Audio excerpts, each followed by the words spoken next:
Kejaksaan Negeri Banda Aceh kembali menahan satu tersangka terkait dugaan penyimpangan anggaran Aceh World Solidarity Cup tahun 2017 silam.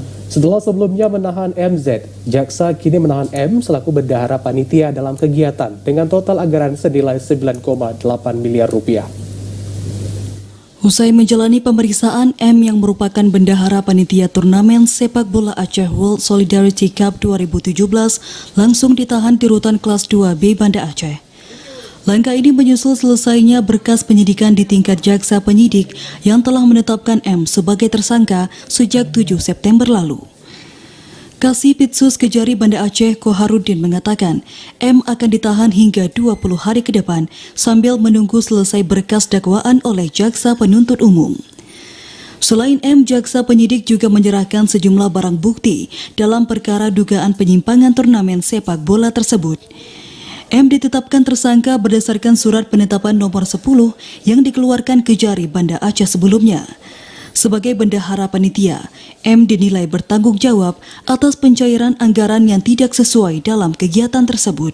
Di Badan Tsunami Cup, M ini adalah sebagai bendahara panitia di AWST.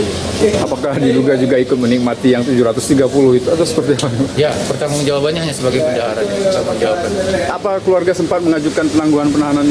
Ya, sudah tadi sempat melalui penasihat hukumnya M mengajukan penangguhan penahanan. Sudah kami serahkan ke pimpinan. Untuk lebih lanjutnya di pimpinan yang menentukan. Selain M, sebelumnya tim jaksa Kejari Banda Aceh juga menahan MZ. MZ disangkakan turut menikmati anggaran 730 juta dari total anggaran turnamen sebesar 9,8 miliar rupiah. Selain M dan MZ, jaksa juga telah menyidangkan dua tersangka yang kini telah diputus bersalah oleh Hakim Pengadilan Tipikor Banda Aceh. Keduanya yakni Simon Batara Siahaan, Ketua Tim Konsultasi Profesional, dan Moh Saadan, Ketua Panitia Turnamen Tsunami Cup 2017. Para tersangka disangkakan melanggar Undang-Undang Nomor 31 Tahun 1999 tentang pemberantasan tindak pidana korupsi. Dari Aceh Besar, Arman Kunadi, TVRI melaporkan.